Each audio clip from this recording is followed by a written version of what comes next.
So good morning everyone. Welcome to Cookery NC2 Assessment. I am J.U. Tatad Sugilon, your accredited NC assessor for today. And here's my ID. May I have your admission help and kindly sign attendance. Thank you. And I will also check your assessment guide to ensure you are prepared. 2 competencies to be assessed. This qualification covers competencies such as preparing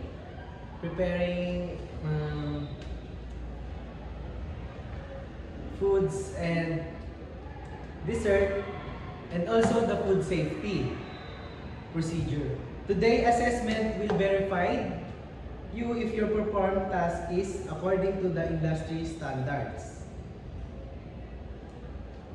Next, I will provide a brief orientation and for Cookery NC2 assessment, and it includes to the units of competency such as preparing soup, preparing meat, poultry, practicing occupational health and safety, using equipment and tool properly, and that's all. And you must follow the safety rules during the practical task. Coaching is not allowed. So here's your competency assessment agreement sheet. Please read and sign in po. This explains procedures that condition and your rights during your assessment. Thank you, and I will now proceed on conduct the assessment.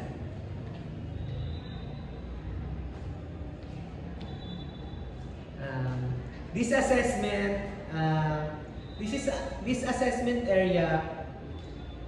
Here's the floor plan, tool and list of the tools and materials that and equipment. Please check please check po yung everything kung complete yung gamit. Okay. Complete ba? Okay. And I will observe your performance using observation checklist. So, iikot-ikot ako habang nagawa kayo. And, syempre, para ma-ensure yung matama yung mali. Kung may mali man. And, syempre, no coaching nga, gaya ng sabi ko nung una.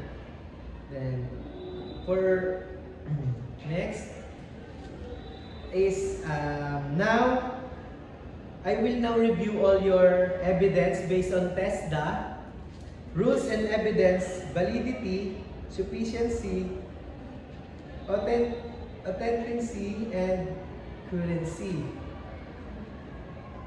And may I look your product? Pwede ko ba makita yung gawa nyo? Now, okay, next. I will now complete the rating sheet and prepare cards. Ibig sabihin po nun is a competency assessment result summary.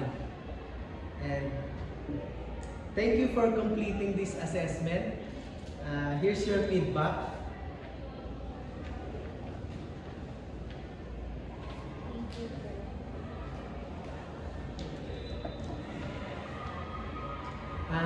You're not competent.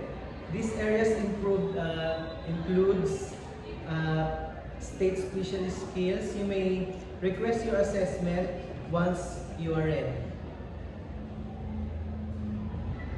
Please sign in the cards to the acknowledgement result. Thank you. And I will now complete the assessment. Documents include the attendance sheets, cards, and RWACs. RWACs. This will be endorse the assessment and center management of final processing. Thank you for your cooperation and have a nice day. Thank you. Okay.